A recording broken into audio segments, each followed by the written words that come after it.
We are going to start the proceedings with a poem by the celebrated Nigerian spoken word and performance poetry artist and award-winning author, Mr. Dike Chukwumerije. Dike, the stage is yours.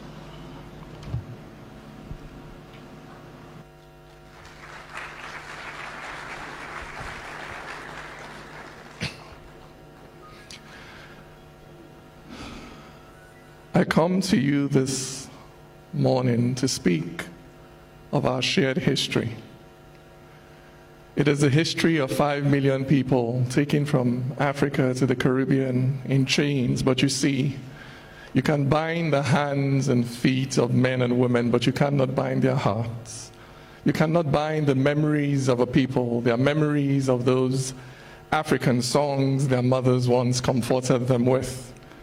The memories of those foods of yam, of okra, that once nourished their bodies. Memories of words, of those native African words by which they once mobilized themselves, like Kaiso, that rallying cry to follow, to come along, to stay together. Kaiso, thrown overboard into the black Atlantic, it refused to perish. Kaiso, choosing instead to reincarnate here in the Caribbean as Calypso. Like this, the candle of defiance was never snuffed out in the soul of the African slave, and so you fought with song, you fought with dance, you fought with bamboo sticks, you fought with a steel pan, you fought with cambole, you fought with carnival. It was not just Wilberforce. No, it was Haiti breaking out in revolution.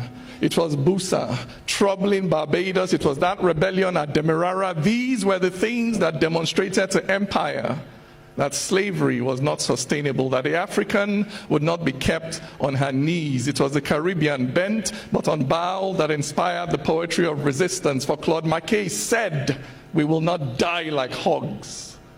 And Sam Sharp said, "I will rather die on the gallows than spend my life in slavery."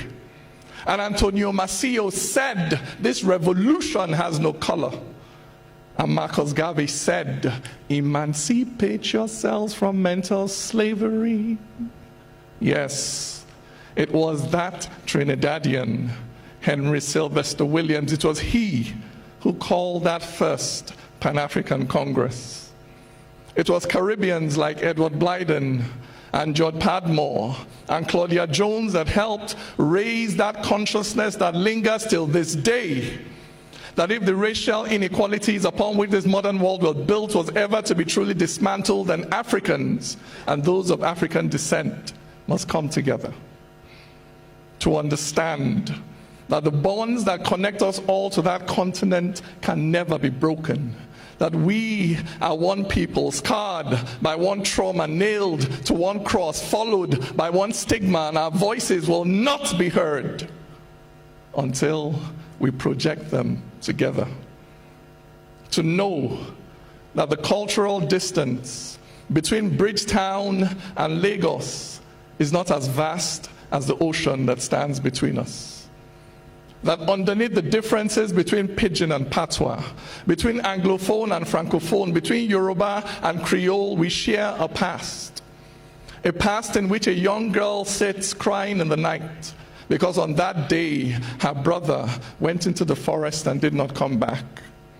And when she followed his footprints through jungle and valley, when she followed his footprints, they ended at the West African coast. They ended at the edge of the Atlantic Ocean. I am her descendant. I need not need a visa to come find you. You are his descendant. You should not need a visa to come home. So imagine.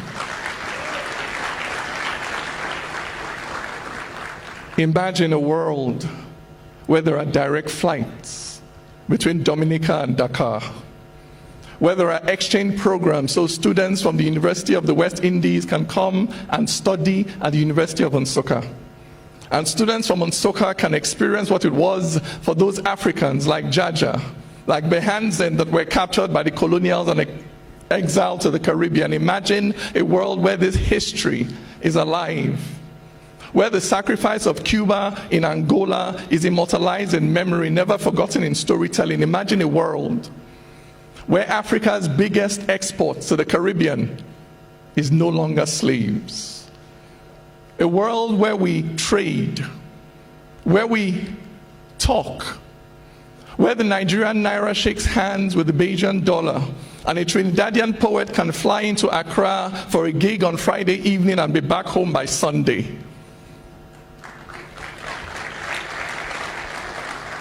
Imagine a world where we understand that Day-o, day-o, daylight come and me one go home. Imagine a world where we understand that this call and response is Calypsonian, that Calypsonian is African, that the polyrhythmic heart of modern black culture beats to the African drum. Imagine a world where we know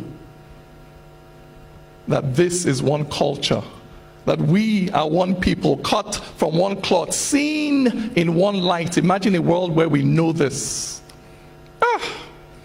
Well, my brothers and sisters, today I saw a mysterious thing.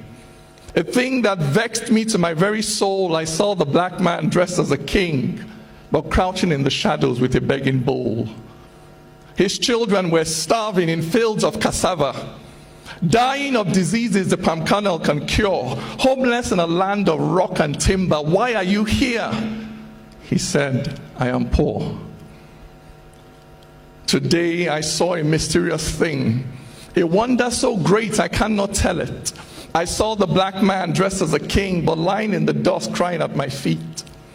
His legs were sturdy like the palm tree. His oceans were rich and teeming with game. His muscles, they rippled like the proud Zambezi. I told him, get up.